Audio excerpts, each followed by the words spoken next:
Hello and welcome to an academy. Welcome to this session of revision where in this session we are going to carry out the revision of the entirety of the portion of geography with the help of MCQs. Now here we are going to take a look into the questions associated with the portion of physical geography, that is the case of geomorphology, climatology, the portion of oceanography, some parts of world geography, Indian geography, agriculture, mineral distribution, rivers, tributaries, physiographic locations, the portion of human geography, and some parts of world geography as well. So, overall, our discussion is going to span for around 48, 49 questions. Some of the important questions representative of the types that you get in the prelims examination. What is expected out of you? The basic expectation out of you is when you take a look at the question, immediately either put that in the comment section. What do you think the answer will be? And thereby we shall be discussing that. With each of the question, we shall be slightly discussing the basic concepts, but this is a fast track revision aspect. At the end of the session, if you have the doubts, that can also be addressed eventually. Okay, so without further ado, let us initiate the discussion, and we start the discussion with the first question, and that is associated with geomorphology. Consider the following statements with respect to karst topography. Stalagmites hang as icicles of different diameters from the roof of the caves. Loosely jointed and cracked rocks are favorable conditions for the formation of karst feature. Now, which of the statements given above is or are correct? Now, when you analyze these questions, please pay a lot of attention in whether correct or incorrect is being asked. Now, when we talk about stalagmites, they do not hang as icicles from the roof, but rather they emerge from the floor of the caves. If you take a look at the karst topography, you will observe that the icicle-like structure hanging from the roof, that is stalactite, and the one emerging from the ground surface is stalagmite. A quick recap, that karst topography or karst feature is created in rocks like limestone or the kind of rocks which are rich in the calcium carbonate and other carbonate and sulfate kind of rocks where water can dissolve some of the materials and create these structures. So here, the kind of landforms created are dolines, poliers, sinkholes, uvalas. All of these are erosional structure, lapis, etc. Stalactites, stalagmites, and the pillar structures, these are depositional in nature. So the first statement in itself will be incorrect. Now, secondly, loosely jointed and cracked rocks are favorable conditions for the formation of karst feature. That is correct. So here, when you have the loosely jointed rocks, water will penetrate and will start dissolving the material. So this is correct. So the correct answer in this case is going to be B, that is 2 only. Now, then after that, the second question associated again with geomorphology, talking about the interior of the earth structure and the discontinuities. So consider the following pairs: Mohorovičić discontinuity, Gutenberg discontinuity, the Lehmann discontinuity, and the Conrad discontinuity. You have to find out which of them are actually correctly matched. Again, I would emphasize, pay attention on the correctly and incorrectly. So here, Mohorovičić discontinuity marks the boundary between Earth's crust and mantle. That is correct. So Mohorovičić is basically associated with the differentiation between crust and mantle. Gutenberg discontinuity separates the Earth's mantle into upper and lower sections. This is incorrect. Gutenberg tends to distinguish what? It tends to distinguish the region of mantle and core. What distinguishes the mantle into upper and lower sections? It is basically going to be the Conrad discontinuity, not the Gutenberg. Then Lehmann discontinuity marks the boundary between Earth's mantle and outer core. This is incorrect. That is going to be Gutenberg discontinuity. And in fact, Lehmann discontinuity distinguishes between the inner core and the molten outer core. Conrad discontinuity associated with the abrupt changes in seismic wave velocities.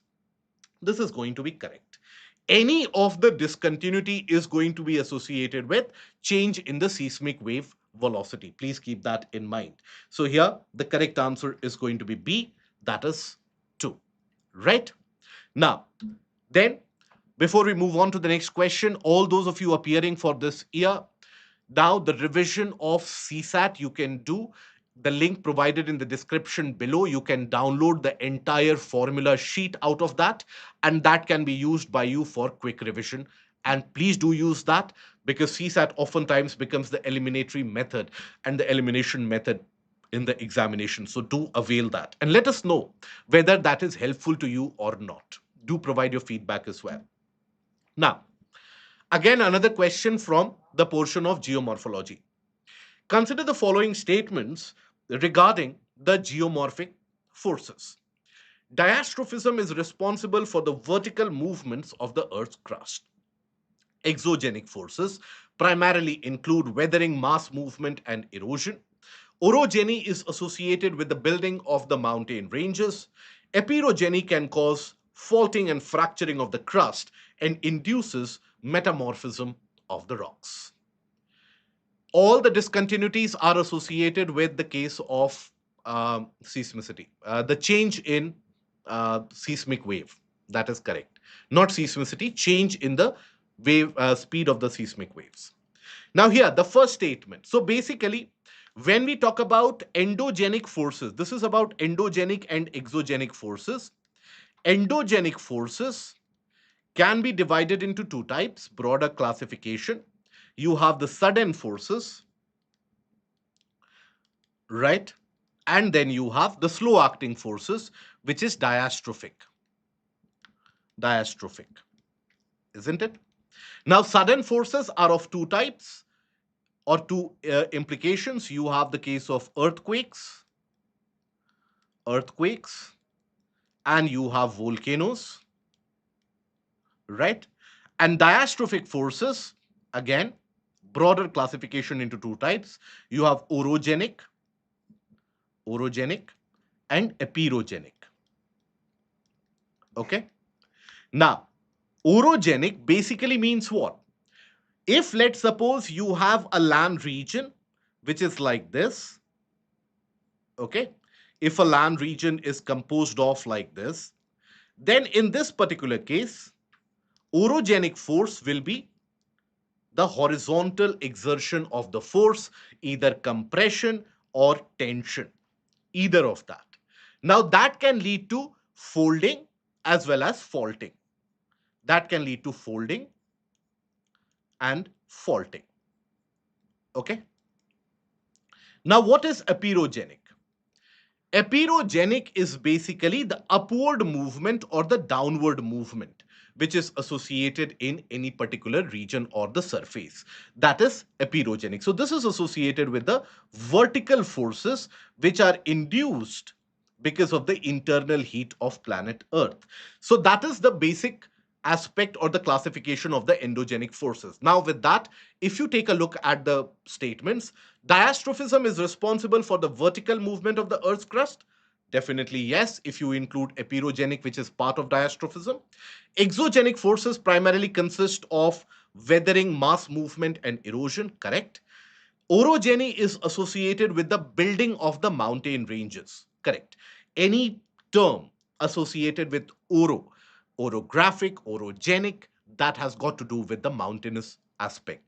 Epeirogeny can cause faulting and fracturing of the crust and induces metamorphism of the rocks. Now, that is associated with orogeny, not epeirogeny. Epeirogeny will lead to upward and the downward movement, right? So that can, so basically it is the case of orogenic forces which will induce metamorphism of the rocks. Example in the case of the Himalayas. So here the correct answer is going to be C, that is only 3, right? Now, the next question. Consider the following statements with respect to rocks. If the molten lava is cooled slowly at great depths, the mineral grain becomes small and smooth grained. Volcanic breccia and tuff are examples of the metamorphic rocks. Thermal metamorphism results in chemical alteration in rocks. Here, which of them is going to be correct. So, first of all, if the molten lava is cooled inside, it is the case of intrusive igneous rocks, isn't it? Intrusive igneous rocks. Now, in the case of intrusive igneous rocks, if basically, let's suppose you have the case of slow cooling in intrusive igneous rocks, now in that particular case, they will be able to form multiple larger crystal sizes. So the grain size is going to be larger. Grain size is larger, right? Larger. So that is why here the mineral grain becomes small will be incorrect. By the way, what are the two types and the two classification of intrusive igneous rocks? Igneous rocks are of two types, extrusive and intrusive. Intrusive also is classified into two types. What are those? One is the case of plutonic, plutonic. Another is the case of hypabyssal, right? These are basically the two types of intrusive igneous rocks as well. Now, volcanic breccia and tuff are examples of metamorphic rocks. No, they are the case of igneous rocks themselves, not metamorphic rocks. Thermal metamorphism results in chemical alteration in the rocks. That is going to be correct. So, the correct answer in this is going to be D, that is 3 only. Now, metamorphism, how many types of metamorphism is there? You basically have different types of metamorphism. You have the case of contact metamorphism, you have the case of regional metamorphism, and then you have the case of the hydrothermal metamorphism, right? These are the three types of metamorphism which does exist. Okay, contact metamorphism, when you have the internal portion of the rocks in contact with hot magma, that also leads to metamorphic conditions, right? Then you have the regional metamorphism. There you have the static and the dynamic. Dynamic induced because of the plate movements, like you have in the case of the Himalayas, that is the dynamic regional metamorphism. And then you have the static regional metamorphism, where in owing to the weight induced from above, you have the metamorphic formation. For example, the base rocks of the northern plains are turning out to be metamorphic because of the weight imposed from above. Then you have the hydrothermal because of the heat produced by the vents from where you have heated water, for example, from the region of the hot springs and geysers. That is where you basically have the hydrothermal metamorphism. Okay. Now, consider the following conditions: presence of stratocumulus clouds, presence of a deep unstable air layer, availability of warm and moisture laden air. How many of the above are necessary condition for the occurrence of hailstorms? Out of these three, which are the necessary conditions for hailstorms? So here, when we talk about hailstorms, hailstorms do require the presence of cumulonimbus clouds. Cumulonimbus clouds. Okay, not the case of the stratocumulus clouds. Stratocumulus, they will have a flat base. These are low-lying clouds and some vertical development. That is the case of a stratocumulus. Cumulonimbus is a multi-layered cloud. Multi-layered cloud is important because in the case of the hailstorm, you have the multiple upliftment and the falling down of the ice particles, the partial melting and the refreezing happens again and again and again. So that is why cumulonimbus is absolutely essential in this. So the first statement is incorrect. Presence of deep unstable air layer. Unstable means what? You have warm air at the bottom, cold air above, so that can cause updraft, strong updraft. Okay, so that strong updraft is very much required. Okay, so this is correct. Availability of warm and moisture laden air. Now that provides enough moisture for the formation of cumulonimbus cloud. So this is also correct. So here basically B, that is two of them are correct. In fact, even for the occurrence of cloudburst, you have the requirement of cumulonimbus cloud and also a kind of an updraft and moisture laden air. right? Even for occurrence of cloudburst. That is something which will be required. Okay. Now, with references to the Madden-Julian oscillation, consider the following statements. It involves an eastward movement of regions of enhanced and suppressed tropical rainfall, mainly across the Indian and the Pacific Oceans. Breaks in Asian monsoon are linked to the Madden-Julian oscillation. Descending motion associated with the MJO promotes thunderstorm activities in the tropical region. This is a simple, straightforward question. Now, what is Madden-Julian oscillation? Madden-Julian oscillation is a east to west or west to east moving cycle, right? Where you basically have, it is a traveling pressure system, right? And what is the time duration for the traveling pressure system? It covers the entirety of the planet in a span of 30 to 60 days. Okay, in a span around 30 to 60 days, it will travel. So it will have a region of enhanced rainfall where you will have convective clouds created and heavy rainfall associated, and two regions of high pressure, and the entire system moves from west to east. So that is the case of Madden-Julian oscillation.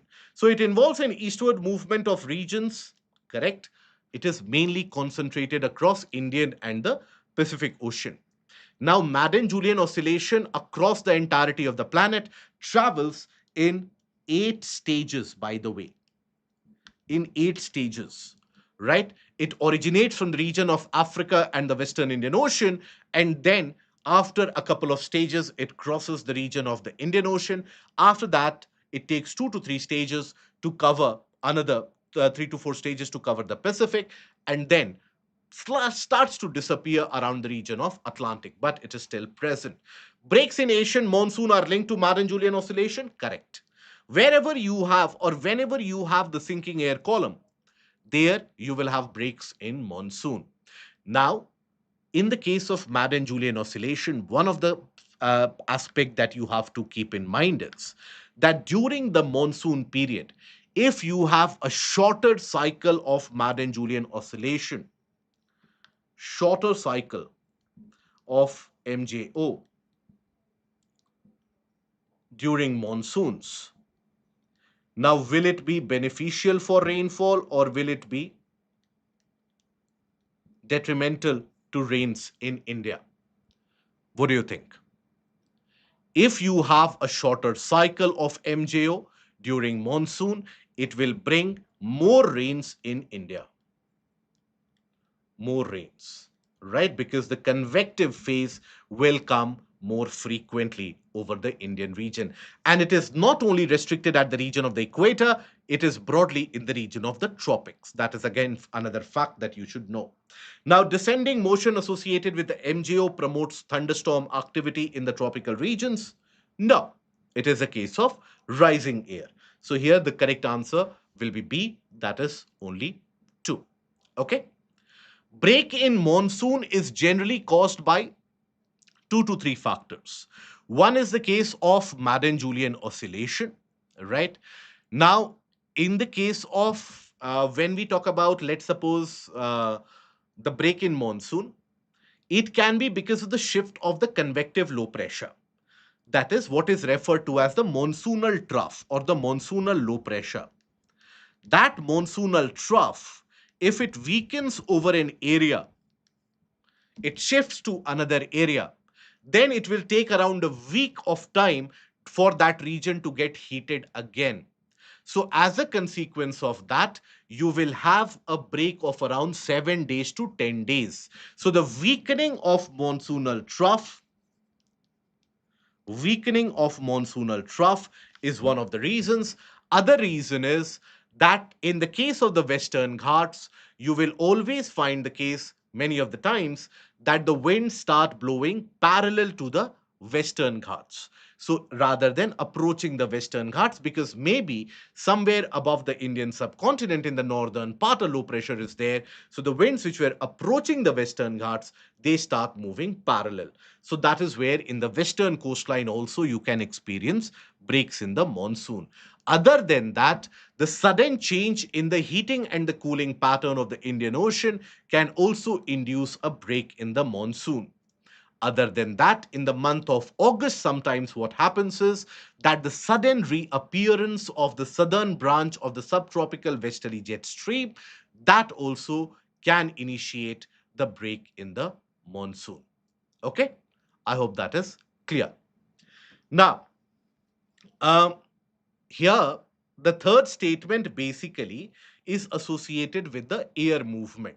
Okay, so the third statement, so if you take a look at the MJO has got a section of the upward air movement, in upper air the divergence, and then you have the downward air movement, right? So the descending motion of the air associated with MJO promotes thunderstorms. No, thunderstorms will generally be associated with the case of ascending air, not the case of descending air. Okay, so that is why third statement is incorrect. Now think about this question: which one of the following comes under the tropical savanna climate as per the Köppen's classification? Now, this is the combination of world geography, along a world climate, with the aspect of Indian geography and Indian rainfall distribution. So, this is an applied concept, and I want you to get the correct answer in this particular case. Coromandel coast of Tamil Nadu, west coast of south of Goa, moist parts of the state of Odisha, and western part of the state of Rajasthan, which will come under the tropical savanna climate. Hmm. So, first of all, Coromandel coast of Tamil Nadu. Now, they will receive rainfall during the winter months, not during the summer months. So, in tropical savanna climate, what is the code of that? Represented as AW, right? That you have short spell of rain during the summer, winter is dry, right? Winter is dry. Now, Coromandel coast of Tamil Nadu will experience rainfall during the winter months. So it would be representative of AS type of climate, right? So this is not going to be the case. Then west coast of India, south of Goa, heavy amount of rainfall associated. Almost the total magnitude of rainfall will be almost similar to AF type, but concentrated in a few months. So this is going to be monsoonal kind of climate, right? Now, many of you are saying D, right? Western part of the state of Rajasthan, that is the region around Jaisalmer. Now, this is not going to be A type of climate, this is going to be B type of climate, isn't it? And it is going to be a desert, right? So here it will be BW. And because the average annual temperature will be higher than 18 degrees Celsius, it will be BWH. Okay, so the correct answer in this case is going to be most part of the state of Odisha. Some amount of rainfall, so that is why in the region of western Odisha, you will find the presence of the grasslands as well. Western part of Odisha, in particular, associated with the region of Eastern Ghats. So that is the region where you will find a W type of climate.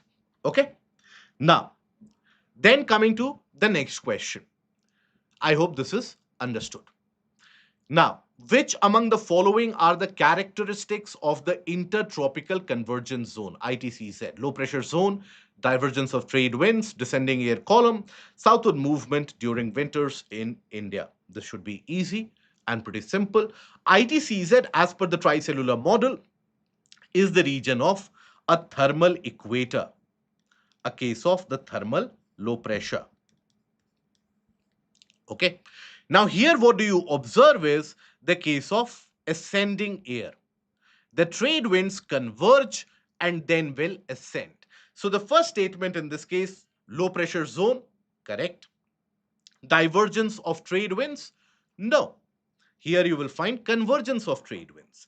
In case you talk about the upper air divergence, then these are not trade winds anymore.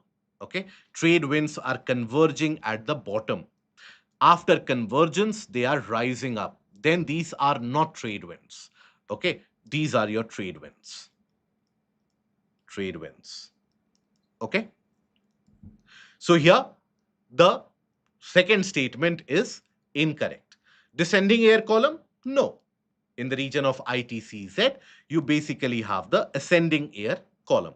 Southward movement during winters in India, that is correct. The ITCZ tends to shift north and south because of the apparent movement of the sun. So here, the first and the fourth statement are going to be correct. So the correct answer in this case is going to be 1 and 4 only. Okay, simple one. I hope so. Now, with reference to the Indian Ocean dipole, consider the following statements. During a positive Indian Ocean dipole phase, warmer waters accumulate in the eastern Indian Ocean while colder waters rise in the western Indian Ocean. A positive IOD phase is generally associated with deficient rainfall in India and flood like conditions in Australia. So, here, if you take a look at IOD, now Indian Ocean dipole has got three stages. IOD, it has got three phases. You have positive, right? You have neutral, and then you have negative, isn't it? Positive, neutral, and negative. Now, if you can take a look at the background image here, during neutral cycle, warmer waters will be accumulated here. Owing to greater amount of insolation, the presence of the islands in this region means that the water is not mixing very well. So under natural conditions, this will be the region of warmer waters, warmer water. Now, this will end up creating a region of low pressure. Okay. Now, neutral condition and negative condition is associated with the same case. Warmer waters in the Eastern Indian Ocean, colder waters in the Western Indian Ocean. Now, this is associated with reduced rains in India during monsoon, isn't it? Reduced rains during monsoon. Now, why is that the case? Why reduced rains in India during monsoon in this case? Because monsoonal winds in our country are driven from a high pressure, that is the region of Mascarene High. Mascarene High. Now, the monsoonal winds in general would be attracted towards the low pressure, that is the ITCZ and the monsoonal trough. But whenever you have the negative or the neutral IOD, it forms a kind of a competing low pressure to the ITCZ. That is, what does that mean? That basically means that winds, rather than coming towards the ITCZ, the winds are now attracted towards this low pressure. So lesser winds coming to India, that means lesser amount of rains. Whereas in the case of the positive IOD, it completely reverts. It provides supporting low pressure to the ITCZ. Why? Because you have warmer waters in the region of Western Indian Ocean, okay, supporting low pressure to ITCZ. Now, this positive IOD is always associated with higher rainfall in our country. So, two things that you have to keep in mind. First of all, the condition of IOD.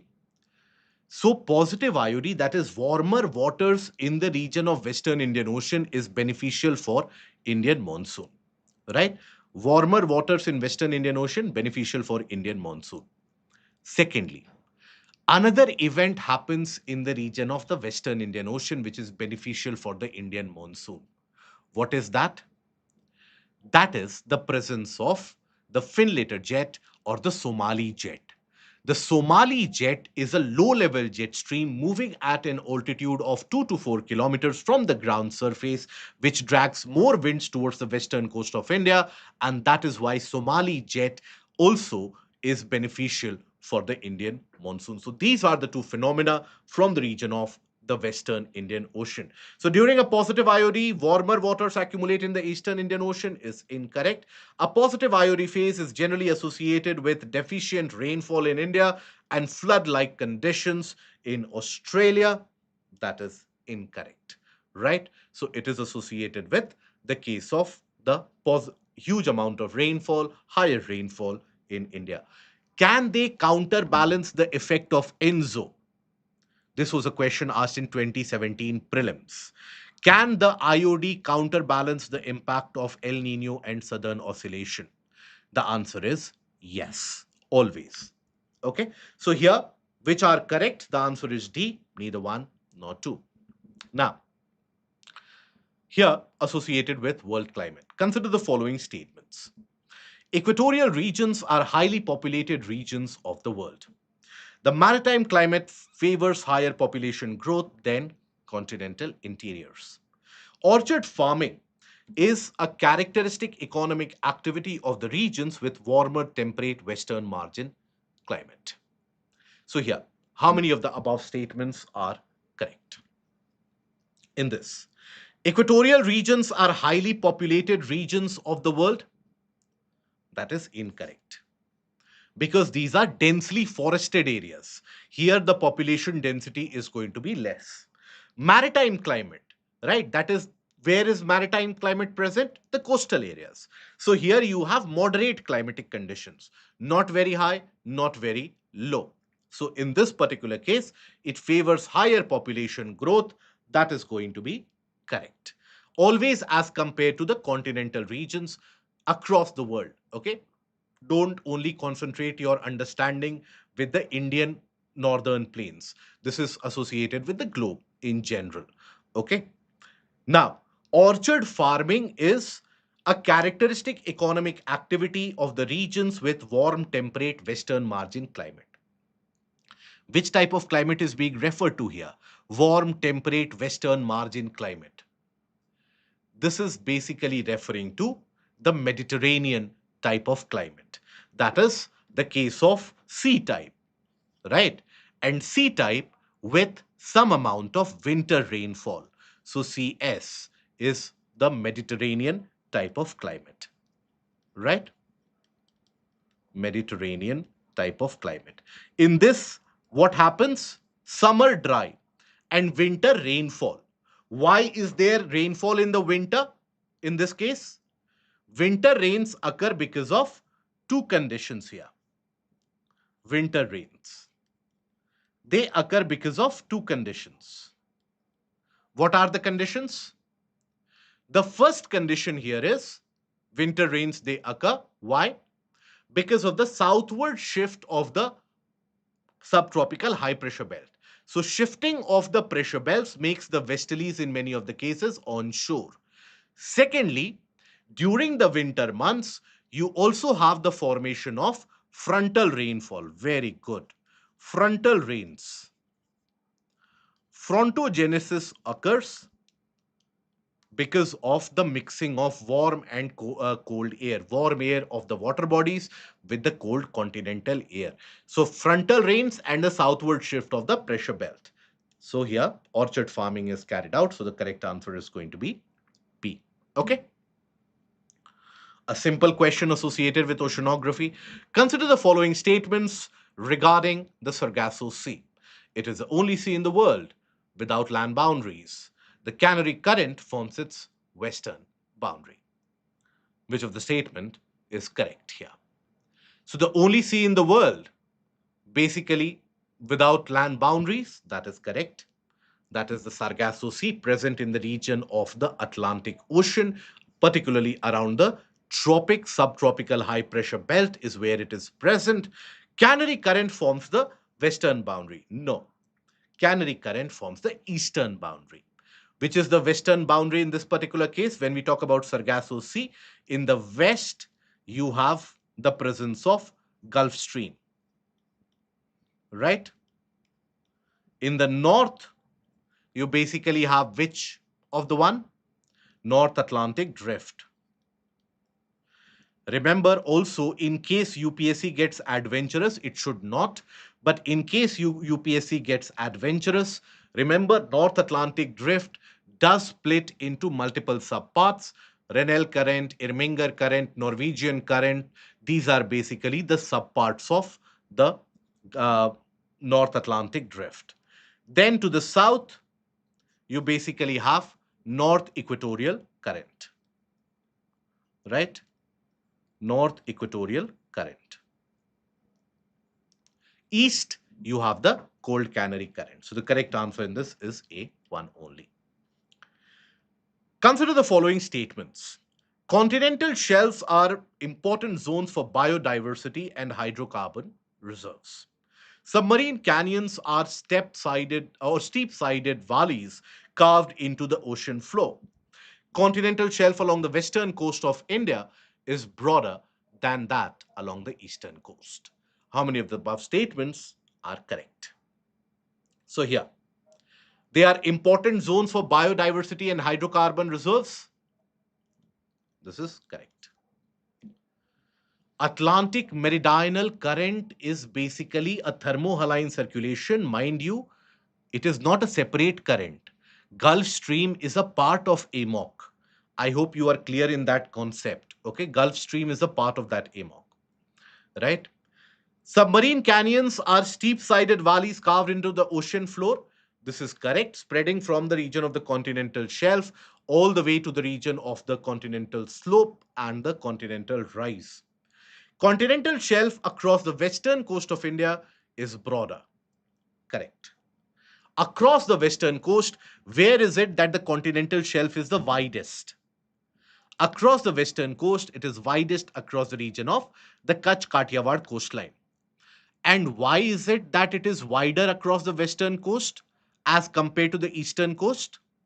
Simple. When we talk about western coast of India, western coastline, it is submergent coast, right? Created due to faulting. And that is why it is an escarpment which has been created. Whereas when we talk about eastern coast, it is emergent. It has emerged epeirogenic action. And that is why continental shelf is narrower. So in this case, all three are correct. Okay. Consider the following statements regarding oceanic salinity. Maximum salinity is generally recorded between 15-degree and 20-degree latitudes. Arabian Sea records lower salinity as compared to Bay of Bengal. Black Sea exhibits high salinity due to intense evaporation. Mediterranean Sea has comparatively low salinity because of freshwater inflow from the rivers, which is the correct answer in this case. Right. So maximum salinity is generally recorded between 15 to 20-degree latitude. This is correct, isn't it? Why? Because it generally lies in the region of the subtropics, and that is where you have the high pressure, due to which you basically will observe that there is low precipitation, evaporation is very high, isn't it? Arabian Sea records lower salinity as compared to Bay of Bengal. Is this going to be correct? No. Arabian Sea has got higher salinity as compared to Bay of Bengal. Why? Because in the case of Bay of Bengal, you have the large influx of rivers. Influx of rivers. Influx of rivers basically means that the salinity levels will be lower, right? They will reduce the salinity. So that is why Bay of Bengal has got lower salinity. And this lower salinity in Bay of Bengal leads to a phenomena what we refer to as stratification of ocean. Stratification of ocean water. What is the meaning of stratification of ocean water? Arrangement in layers, right? You have the uh, kind of fresh water above, saline water at the bottom based upon the density differentiation. And that can cause, yes, the layering aspect, and which can always induce greater heating of the surface, causes concentrated heating of the surface. Heating of surface, which will increase the temperature, and that can induce the case of the cyclones as well. Black Sea exhibits high salinity? No. Danube, Dnieper, the region nearby, that is Don. So multiple rivers, they drain into the region of the Black Sea. Don obviously in the Sea of Azov, but eventually mixing into the region of the Black Sea. So that is where, because of the influx of rivers, it experiences low salinity. Mediterranean Sea, on the other hand, has higher salinity because there are lesser number of rivers, and you basically have greater evaporation because it lies in the region of the subtropical high pressure.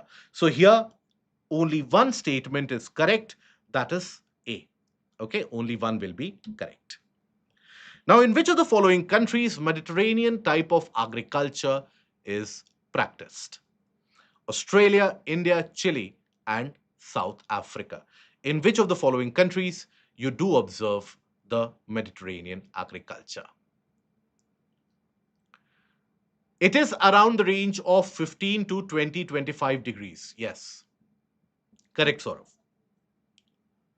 Mediterranean agriculture is practiced in this case in the region of Australia, Chile, and also South Africa. Right? So the correct answer in this case is going to be D, right? In those areas, because that is where you have the different climatic zones, that is the Mediterranean climatic zone, which can be experienced in these areas. Now, regarding the minerals and the global distribution of minerals, consider the following statements. Metallic minerals are generally found in sedimentary rock formations of plains and young-fold mountains. Largest concentration of iron ore is mainly found in banded sedimentary formations. Where are the minerals to be found? So metallic minerals. So metallic minerals will be found in sedimentary rock formations? No. Metallic minerals are generally going to be found in the case of igneous and metamorphic. Now, in which regions of igneous and metamorphic rocks do you find the presence of metallic minerals? In the case of veins and lodes.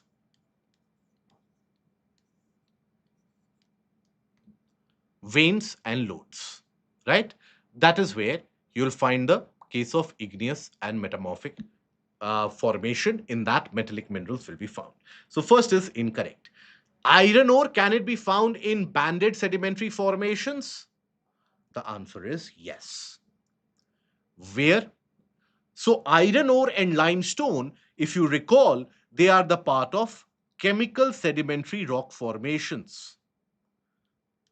Chemical sedimentary rock formations, right? So here what tends to happen is that you have the formation or oxidation of the iron particles, and that is where the Fe2O3, Fe3O4 particles, they get created, they get deposited in the regions of the shallow seas eventually, or the region of the geosynclines, which eventually are filled with sedimentary cases and the sedimentary deposits. So that is where you find large amount of iron deposits as well. One of the areas in our country where you do find that is in the case of Rajasthan.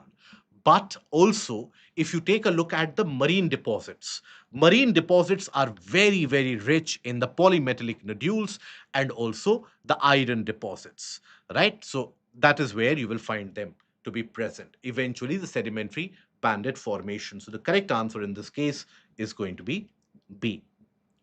Now, consider the following statements. India had started the Strategic Petroleum Reserve Project post the 1973 Yom Kippur War. IEA, formed post the 1970, that is International Energy Agency, formed post 1973 crisis, mandates holding a 90-day reserve of oil imports for all its members. China holds the largest reserve of strategic oil in the world. Japan and South Korea have a joint capacity utilization and storage arrangement for the strategic oil reserve. Now, here, first statement: India started SPR project post the 1973 Yom Kippur War? No. India started it much later. It was in the year 2024 when the SPR project got approval, right? Eventually, it was in 2006-7 when ISPRL was created, Indian Strategic Petroleum Reserve Limited was created as a special purpose vehicle. Okay, that is when India started it. India is not the member of IEA. IEA formed post the 1973 crisis, mandates holding a 90-day reserve of oil imports for all its members. That is correct. IEA typically will have the presence of the OECD members, right? China holds the largest reserves of strategic oil in the world. Japan and South Korea have a joint capacity utilization and storage arrangement. No, that is generally the joint capacity utilization and storage arrangement is something which is found where in the region of European Union, not in the region of the case of Japan and South Korea. So the correct answer in this case is going to be B, that is 2 and 3 only. With reference to vertical farming, consider the following statements. Crops can be grown without any growing medium. It uses more water and pesticides than the traditional agricultural methods. Indoor vertical farming ensures high productivity of crops throughout the year. India has the highest share in the global vertical farming market. Here, which is the correct answer? Again, simple. Because vertical farming has been in use, that is the concept of hydroponics and aeroponics is where you can carry this out. Hydroponics and aeroponics, right? Hydroponic is what? Growing in the water medium, right? Or air. Aeroponics, you don't require a medium at all, right? So here, crops can be grown, can, possibility, can be grown without any growing medium. The case of aeroponics, that is correct. It uses more water and pesticides than traditional agricultural methods. No. Indoor vertical farming ensures the high productivity of crops throughout the year because you don't have to deal with the vagaries of the nature. Correct. Productivity can be high throughout the year. India has the highest share in the global vertical farming market. Incorrect. US, Japan, Singapore, these have a pretty high share. So the correct answer is 1 and 3. Which of the following is incorrect with reference to the heat lows or the thermal lows? During lows, the atmospheric pressure at the Earth's surface is decreased. Intense heat low results in scant rainfall over the Indian landmass. Heat lows are commonly found over tropical and subtropical continental region during the summer months. Availability of moisture to the heat low may enhance convective rainfall or thunderstorm activity. Now, here, simple question. What is a heat low? A thermal low pressure or a trough, right? So, this is the one which is incorrect, right? B is the incorrect one, right? During heat lows, atmospheric pressure at the Earth's surface is decreased. Correct. This is a correct statement. Intense heat low results in scant rainfall. No, it can create increased rainfall. Heat lows are commonly found over tropical and subtropical continent. Availability of moisture. That is why you have hailstorms in the region of Uttar Pradesh, right? That can induce the case of thunderstorm. A simple one, but UPSC also framed simple question. Which of the following depicts the general direction of Arunachal Himalayas? East-west direction, northeast to southeast, northwest to southeast, north-south, and southwest to northeast. Yeah. Arunachal Himalayas in general basically is southwest to northeast, right?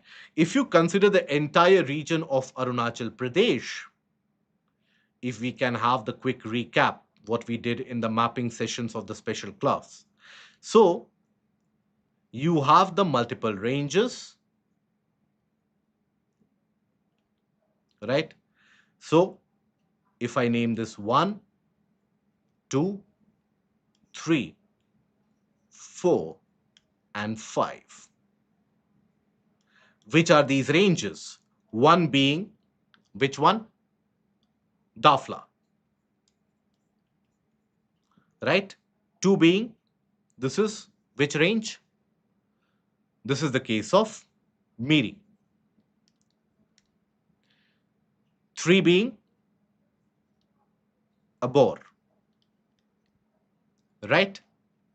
And then four being which one? Mishmi. And which is this fifth one? The range here after Mishmi.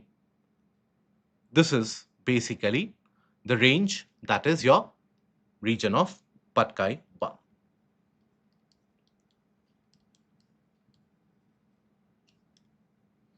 Okay. So here the correct answer is going to be the case of southwest to northeast direction. Now, with reference to the Great Himalayan Range, consider the following statements. It is the only range of the Himalayas which is continuous from west to east extent. The core of the range is made out of granitic rocks. The steppe grassland vegetation is predominantly found in this range. Now here, this is slightly confusing, but I hope you get this correct, which is the case of this question here. It is the only range of the Himalayas which is continuous from west to east extent. This is going to be correct. I hope no doubts in this. Then, the core of this range is made out of granitic rocks. Is this going to be correct or incorrect?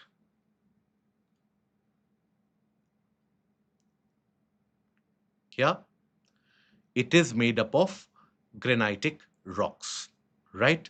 The core of it.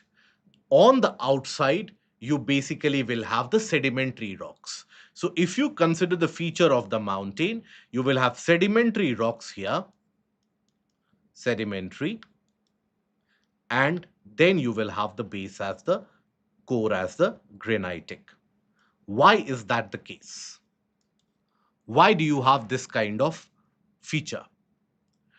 Because it is created because of the upliftment of the Tibetan sea floor and the folding. So upliftment of the Tibetan sea floor. So if you consider the sea floor, it will have the marine deposits, but also you basically have the case of lesser Himalayas also have longitudinal extent. In the first statement, it is the case of what is continuous, right? So only the Himadri is the one which is very continuous, right? The lesser and the outer Himalayas, they are having breaks in between other than the Himadri, right? Or no? Yes or no? I hope that is clear. Now, the Tethyan sea floor will have the sedimentary deposits. And here, basically, when we talk about the case of the sedimentary deposits, these will be the case of the sediments and the oceanic floor, which will be granitic or basaltic. So when they get folded, that is where you will have the case of the granitic rocks. And then steppe grassland vegetation is predominantly found in this range. Now, you have the case of alpine grasslands. Alpine grasslands. Okay. Now, a kind of a question. Granitic is igneous. Yes, correct. Granite, basaltic, all of them are igneous. Now, Kargil is situated, the location to the northeast of Leh, south of Srinagar, west of Jammu, and southeast of Nanga Parbat. Where is the location of Kargil. Yeah, the correct answer is going to be D. Why? Take a look at the location. So basically, you will observe this is the region of Kargil, right? It is across this region that you also have the close to this region where you have the Zojila Pass and the Zojila Tunnel. So here it is not to the west of Jammu. It is not to the case what was the south of Srinagar. It is slightly to the northwest of Srinagar, northeast of Srinagar, and to the northwest of Leh. Now consider the following statements. This river rises in the Palamu hills of the Chota Nagpur plateau. Barakar is a principal tributary of this river. Bokaro Steel City lies, one of the industrial towns, lies across this river, which has been described here. So here it is the case of Damodar. Damodar is also the river which drains through a rift valley. And Damodar has got multiple water storage structures, that is Tilaya, Panchet, and Maithan amongst the majority of them. Okay. Yes, we have a series of special classes for India specific mapping sessions on the app. You can check it out on the app. Okay. Now, that is the case of River Damodar. It drains through a rift valley. Barakar is one of the major tributaries. Tilaya, all of them, Maithan, they are the storage structures across that area. What is common between the sites of the Chenab Valley, Kashmir Valley, Nubra Valley, and the region of Tapovan? Now, these sites have mineable deposits of anthracite. These are potential sites for the exploitation of geothermal energy, potential clusters for cryopreservation of native seeds, and are examples of radial patterns of human settlements. So, here, these are the regions where you have, these are the potential sites for the exploitation of geothermal energy. Geothermal energy in our country is being explored and extracted in two locations. Which are the two locations where you have the sizable amount of geothermal energy which is being extracted? Puga Valley, is Puga Valley in the region of Himachal? One is Puga Valley, right? Where is Puga Valley situated? In the region of Ladakh. And then you have Manikaran. Okay. Where is Tapovan situated? Are we aware of that? Where is Tapovan situated? Do let me know in the comment section.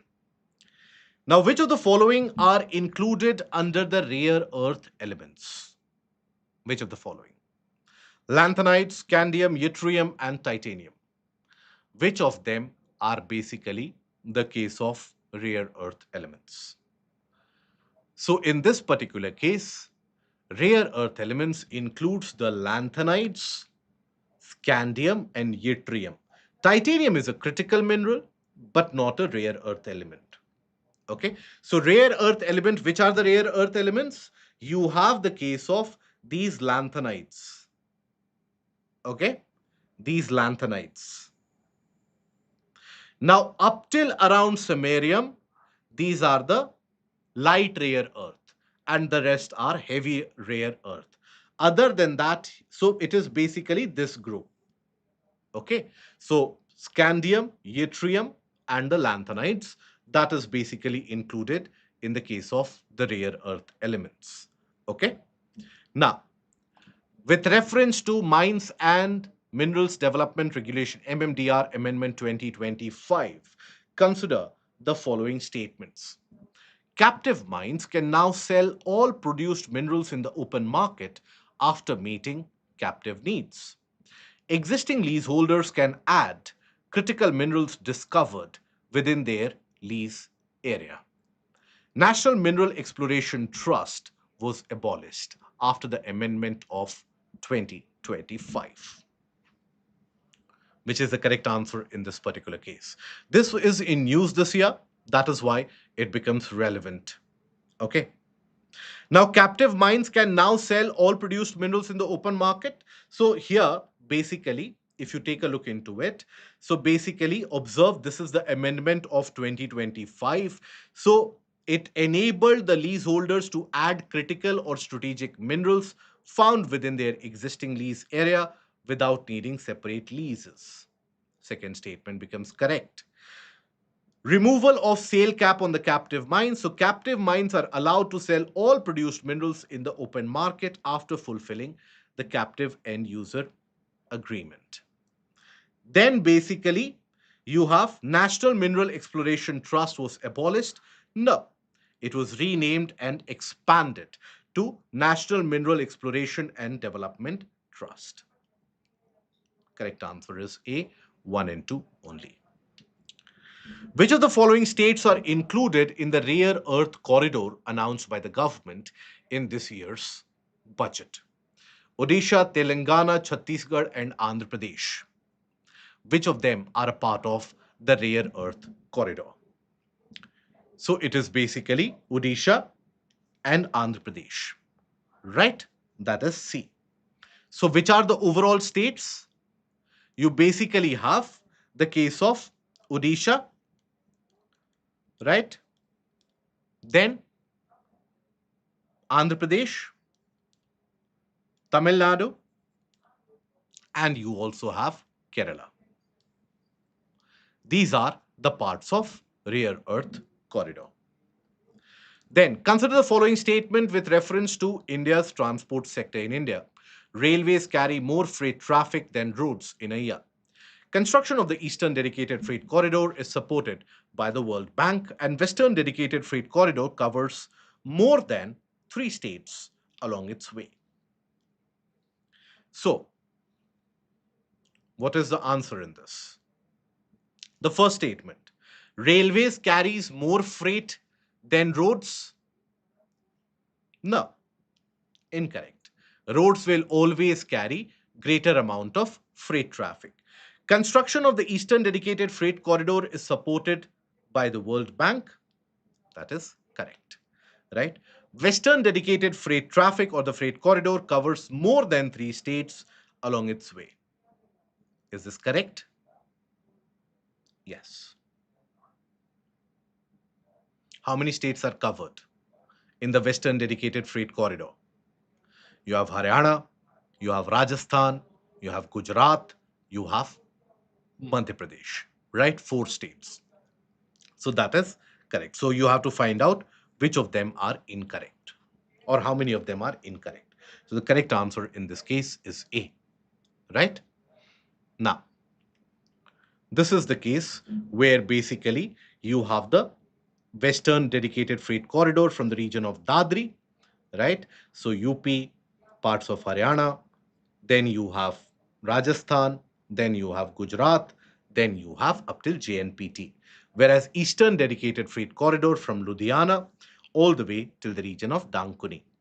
Okay, the construction up till Dankuni is left. Yes, there are 5 states overall in the case of Western Dedicated Freight Corridor. Okay. Consider the following statement with reference to lakes in our country.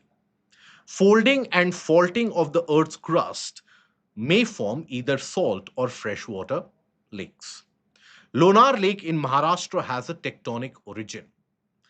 The Koleru Lake lies between the Mahanadi and the Godavari river basin. So, folding and faulting may form either salt and the freshwater lakes. Correct. That is correct. Right? Example, the Vular Lake is the case of the freshwater lake. Lonar Lake in Maharashtra has a tectonic origin. No. Lonar Lake is basically because of what? The impact of a meteor. And it is a geoheritage site because of the evidence of the meteorite strike on the basaltic rocks. Right? So it is a geoheritage site. Can you name another geoheritage site which is present in our country and why it is a geoheritage site? Let me know. Koleru Lake lies between Mahanadi and the Godavari river basins? No. Between the Godavari and the Krishna river basin. Okay. So here the correct answer is this. A, one only. So the other geoheritage site in our country is the case of St. Mary's Island.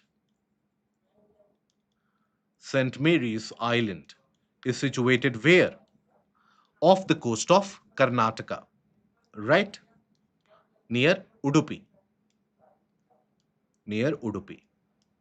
Why is this a geoheritage site? That is basically because it holds the evidence for the continental drift. It will have the hexagonal volcanic rocks that you also find in the region around Madagascar. So that is also a geoheritage site. Okay. With reference to rubber tree, consider the following statements. It is native to Southeast Asia. It requires a hot and humid climate with temperature of 25 to 35 degrees Celsius and annual rainfall of over 200 centimeter. Lateritic soil with waterlogged conditions are ideal for cultivation of rubber. So, in this, the first statement, it is native to Southeast Asia. What do you think? No. Where is it native to? Rubber tree is basically native to the region of where? South America, right? It is in that area around the Amazon. Yes, correct. Now, it requires a hot and humid climate with temperature of 25 to 35 degrees Celsius and rainfall well above 200 centimeter is correct. Lateritic lateritic soil can be preferred, but well drained, not the waterlogged. You need well drained and porous soil. Well drained and porous.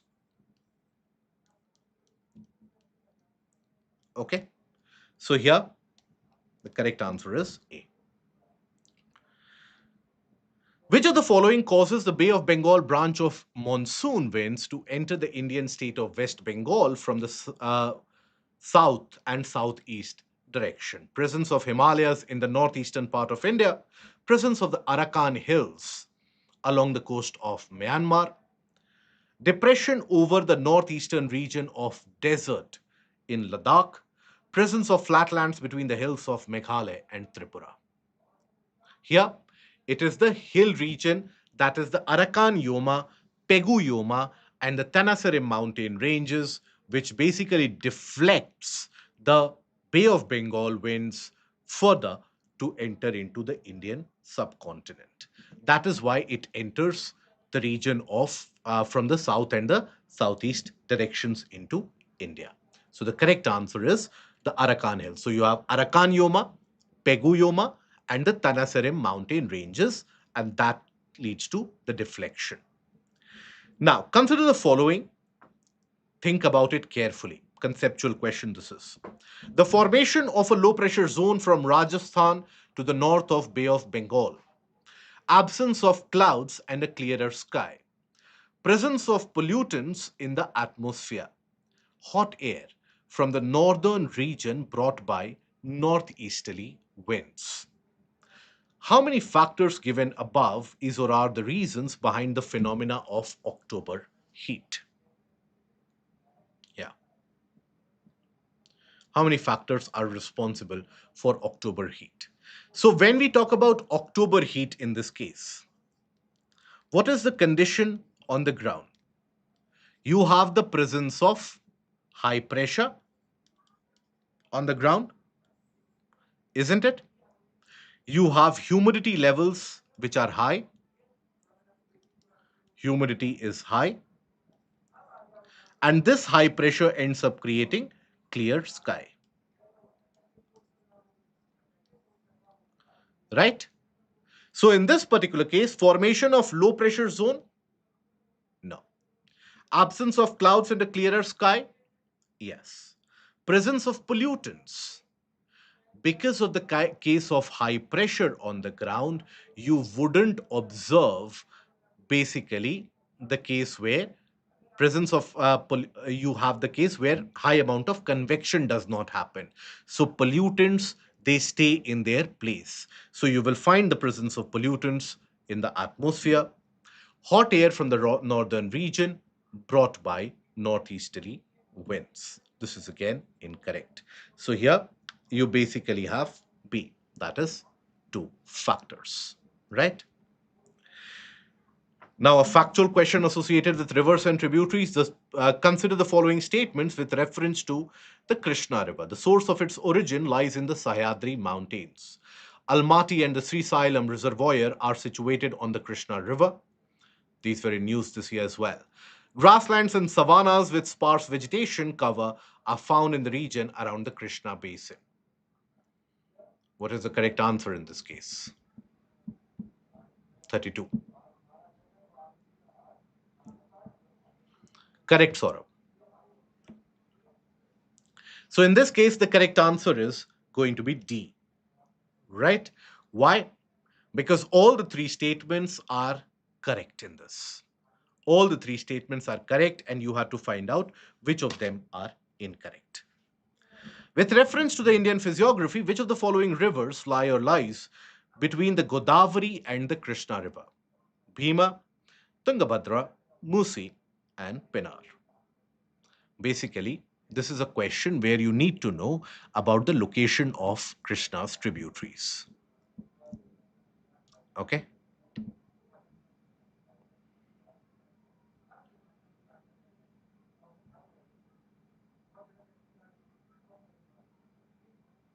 In this case, Bhima, it is a left bank tributary, not Tungabhadra. Tungabhadra is a right bank tributary. Musi is a left bank tributary, and Pennar lies to the south. So you have Bhima and Musi, right? Tungabhadra and Pennar are to the south. Okay. Which of the following can be considered as the advantages of the zero tillage method in agriculture? Less soil erosion from wind and water, less moisture evaporation, helping in carbon sequestration of the soil, eliminating the use of herbicides. Which is the advantage of zero tillage in agriculture? So, zero tillage, you don't plow the land, right? You don't plow the land, you leave the land as it is. That is zero tillage in order to ensure moisture sufficiency in that area. Okay. So, in this particular case, first of all, less soil erosion from wind and water. This is going to be the correct one because there will be some amount of cover cropping also which will be there. Less moisture evaporation, correct. Helping in carbon sequestration, the carbon storage in the soil. Eliminating the use of herbicides. No, in fact, you do need the use of herbicides because you are not plowing the land. So here the correct answer is going to be C, 1, 2, and 3. Which among the following can be the reasons behind excessive cold in North India during winter? Strengthening of La Nina phenomena in the Pacific Ocean, formation of smog over the North Indian states, winds coming from the Caspian Sea bringing cold wave conditions over the northwestern part of India.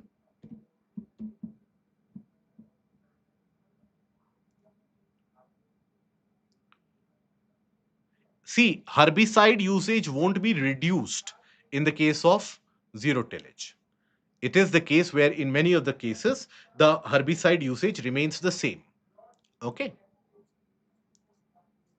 So, what is the reason behind excessive cold condition in northern India during winter? Strengthening of La Nina phenomena in the Pacific Ocean. La Nina is associated with stronger winter because it is going to be associated with the case of what? Increased pull of the winds, and that will lead to increased winter.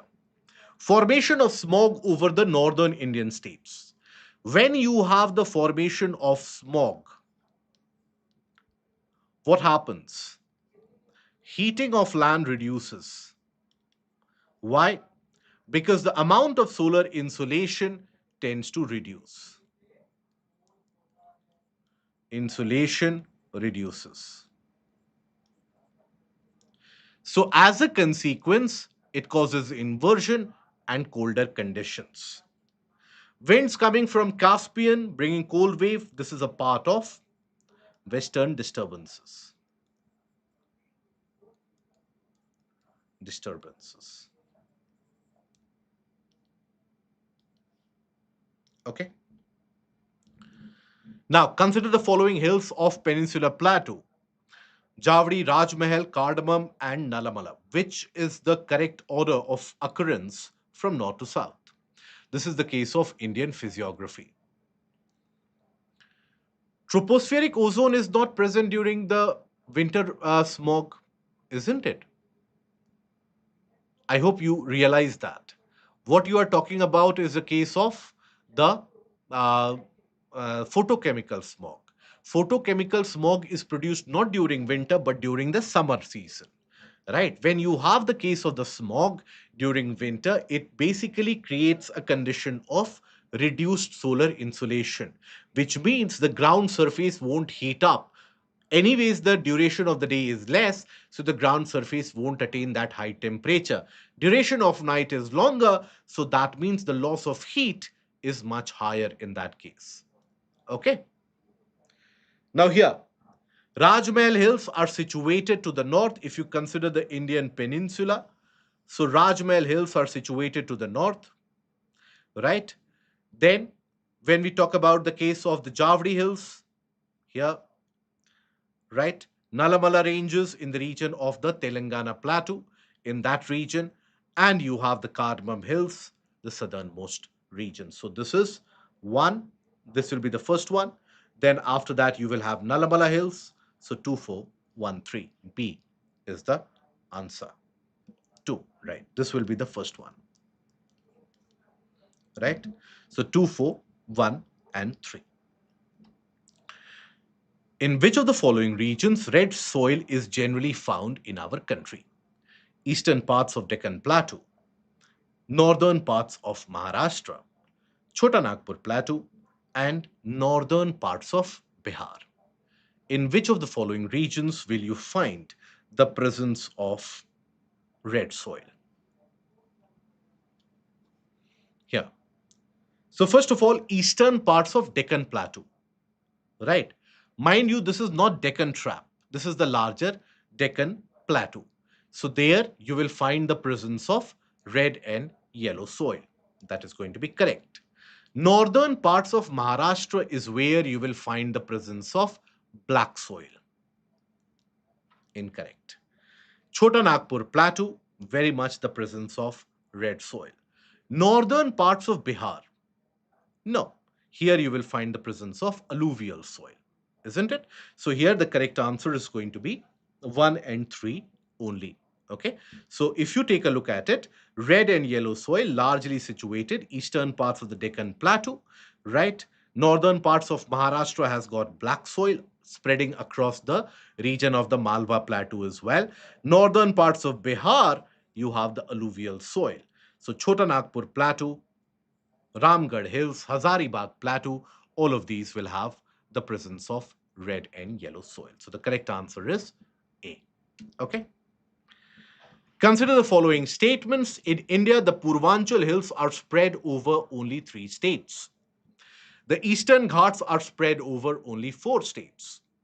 Achanakamar Amarkantak Biosphere Reserve is spread over only 2 states. I've included a question here of environment ecology or a statement of environment ecology as well. Northern part of Bihar means the Tarai region of the Himalayas belt. Yes. Okay. Very good. So Purvanchal Hills are spread over only 3 states? No. Across the entirety of the eastern states, you will find them. Then Eastern Ghats are spread over only 4 states? No. Eastern Ghats, if you take a look at it, Odisha, Telangana, Andhra Pradesh, Karnataka, Tamil Nadu. Okay. So you basically have the presence in 5 states, the presence of the Eastern Ghats in general. So this is incorrect. Achanakamar Amarkantak Biosphere Reserve is spread over only 2 states. This is correct. Which are the 2 states? Chhattisgarh and Madhya Pradesh. So here the correct answer is going to be A. Okay, only one. Now, interesting question. Which of the following landforms can be found to the south of the Tarai Belt region? in India? Sandbars, meanders, oxbow lakes, and braided channels. Which of them can be found to the south of the Tarai belt? So, can you find sandbars? The answer is yes. Meanders? Definitely yes. Sandbars are created because of the depositional feature. Okay, sandbars are created because of the depositional feature in between. So suddenly when the speed reduces of the river system, it can deposit many of the particles, the sediments, etc. in between. So that is what can create the sandbars. Oxbow lakes, definitely yes, the mature stage. And braided channels. Mind you, the entire region to the south of the Tarai belt is where the Himalayan rivers have the mature and the old stage. So all of them will be found in these areas to the south of the Tarai belt. Okay. Now, consider the following statements regarding upper air circulation with reference to the Indian climate. Easterly jet streams advances the movement of tropical depressions into India. Westerly jet streams are responsible for bringing winter rain through the western disturbances. Here, in this case, which is the answer? I will give you a hint. Here, you have to find out which of the statement is incorrect. Now, when we talk about the easterly jets, sandbars are not necessarily point bars. No. Point bars you will find in the region of the meander. Sandbars oftentimes can be created if you have a river stream. It can be created like this also. Okay. It can be created like this also. Okay. Very good. Devendra, Lakshmi, Ananya, very good. John. So easterly jet streams, whenever you have, which jet stream is this referring to? This is basically referring to the tropical easterly jet. Tropical easterly jet, which arises from the region of the Tibetan highlands, follows the area around the case of the Kolkata Hyderabad axis and drains basically or moves in the east to west direction. Oftentimes, that is seen as a kind of a magnet associated with uh, the tropical cyclones, the tropical depressions from the region of Bay of Bengal into India, right? Because as and when, please understand the logic, simple logic is there. As and when you will find the case of the tropical easterly jet, what will happen to the monsoon winds? Will the monsoon winds get weakened or will it get strengthened with the case of the tropical easterly jet? Monsoon winds will always get stronger whenever you have the tropical easterly jet. Now, monsoon winds have two parts in India, Arabian Sea branch and the case of the Bay of Bengal branch. Now, in case you have the stronger monsoon winds, means both the branches will appear to get stronger. Why? They are getting pulled towards the low pressure at the Tibetan region or even in the region of the ITCZ and the monsoonal trough. So that will attract the tropical depressions into India, which are created in Bay of Bengal or in the region of the Arabian Sea in certain cases. First statement is correct. The westerly jet streams are responsible for bringing winter rainfall through the western disturbances. So, western disturbances, they are carried by two wind systems, one on the surface and you have the upper air movement as well. So on the surface, western disturbances are carried by westerlies, that is on the surface. And at an upper elevation, western disturbances are carried by the jet stream. So here the correct answer is D, neither one nor two. Now, another interesting question. Consider the following statements. Maize and ragi can be cultivated as both kharif and rabi crops. For the year 24-25, the production of sugarcane was more than that of the food grains. Among food grains, wheat recorded the highest production for the year 24-25.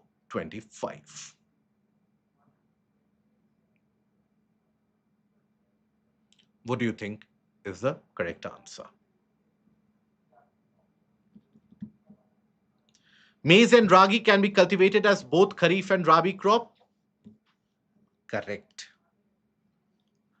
For the year 24-25, production of sugarcane was more than that of the food grains. Correct. Production of food grains was how much?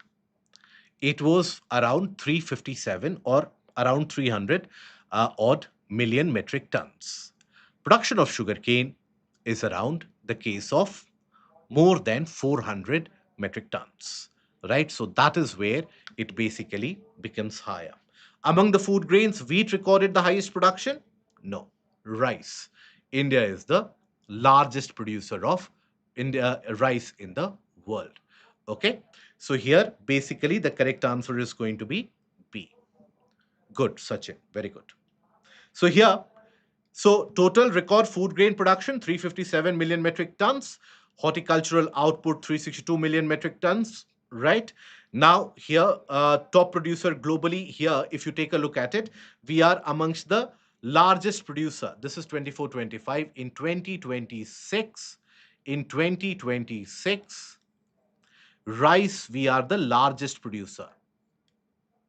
Largest producer. Okay. Other than that, globally, we are the largest producer of millets, pulses, spices, and coconut. We are the largest producer across the world. Sugarcane, if you take a look at it, we are the second largest producer, 454 metric tons, million tons, right? So that is the case overall, right? Now, this is the cropping season. Rice and maize can be grown both in Kharif and Rabi season.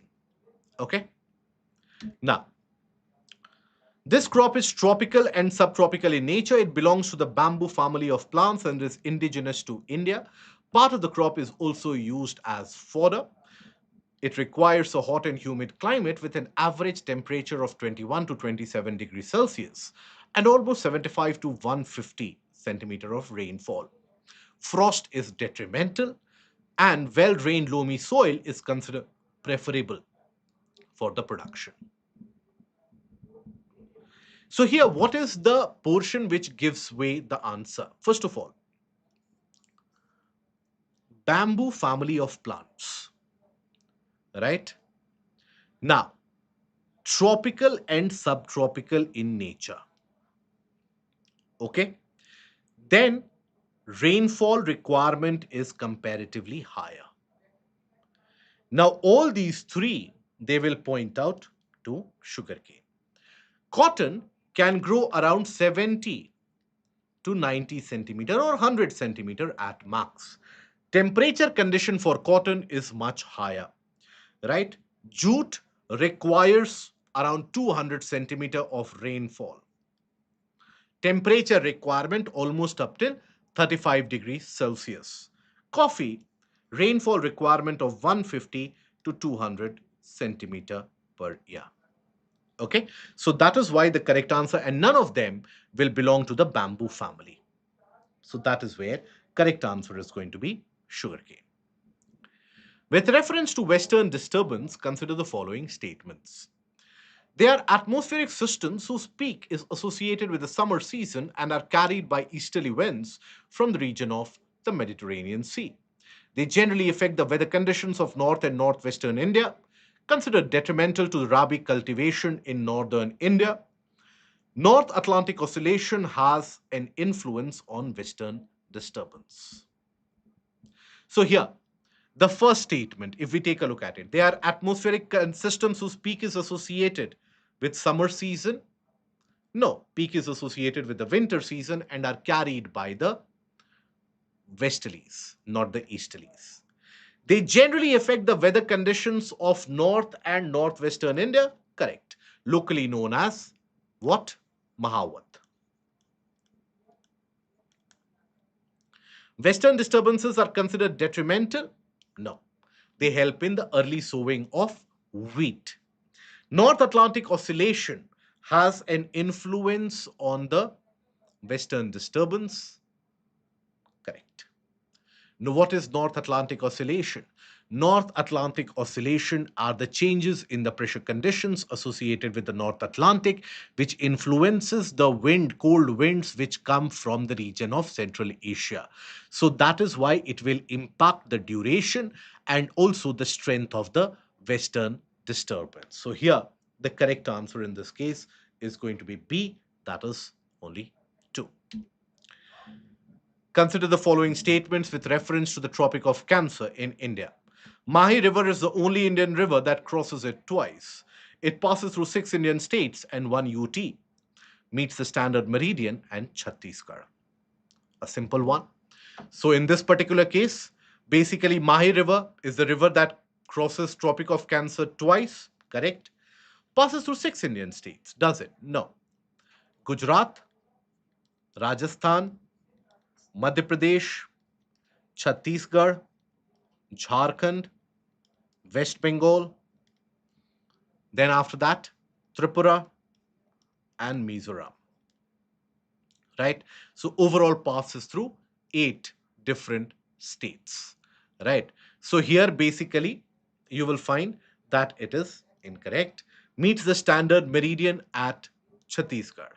So here basically this is correct. So the correct answer uh, overall, if you observe, then basically it will be 1 and 3. C, right? C will be the correct answer in this case. Okay. Yes, the UT is wrong and the number of states is also wrong. Which is the famous river which crosses the equator twice across the world? The famous river which crosses the equator twice. Which is that? Let me know. Consider the following statements about the mineral distribution. It is Congo. Very good. Coal fields occur in the Gondwana beds. Copper occurs in abundance in Digboy. Natural gas reserves occur in the Cambay Basin.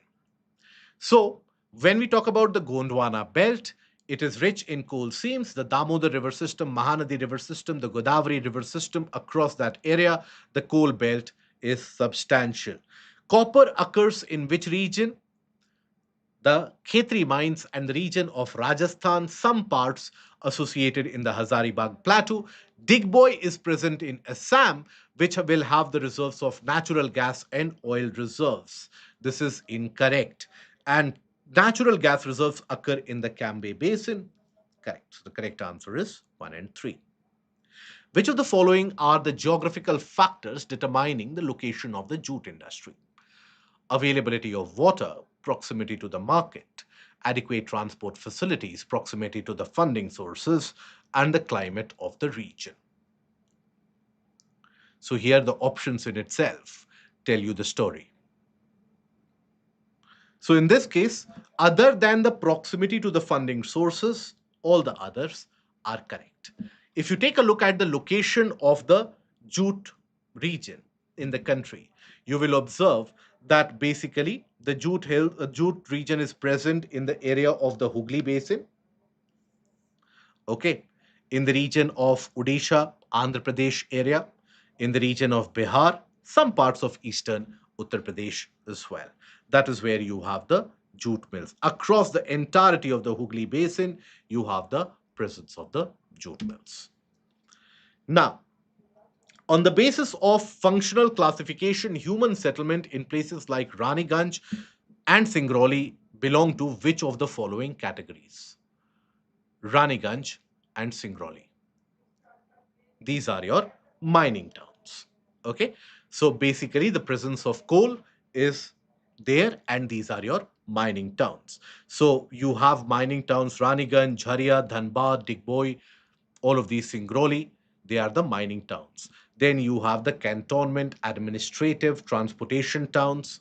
These are the port city regions, the railway hubs and the junctions, etc. Now, which of the following is or are the pull factors for migration? the pull factors associated with migration? Which of them? So here, basically, the correct answer in this particular case is going to be C. When we talk about migration, migration is associated with the push and the pull factor, right? So here, high poverty incidence is a push factor. Lack of educational infrastructure, again, is a push factor due to which people tend to migrate outwards. Diverse employment opportunity is a pull factor. And small and marginal agricultural landholding is again a kind of a push factor. Okay. Now, that basically brings us to the end of the discussion, some of the high value MCQs. I hope you have benefited out of it. The PDF, I will provide it in the Telegram group later today or by tomorrow. Now, in case you have any of the doubts in the questions, do basically raise it up in the Telegram group. We can have a discussion. Tomorrow, we will have the discussion associated with the places in news, right? The region of West Asia, Central Asia, etc. Those places in news. We are going to have a discussion for that tomorrow in the app. You will find the link again in the Telegram group. And day after tomorrow, national parks and wildlife sanctuaries, which are in news. So that is basically Rabi crops will benefit owing to the case of Rabi crops will benefit because of the western disturbances. Okay. Due to winter rainfall, Coromandel coast observes the case of paddy cultivation, not orchard farming. Right. Orchard farming is not observed in the case of the Coromandel coast here. Right. Because the average temperature is very high. The average temperature level is very, very high. Okay. Now, so the revision schedule tomorrow, um, basically you will observe, we will have the places in news. Day after tomorrow, national parks, wildlife sanctuaries, and on Friday, the species in news. We will be covering that in the app, and that is something which will help you overall with your revision. Okay.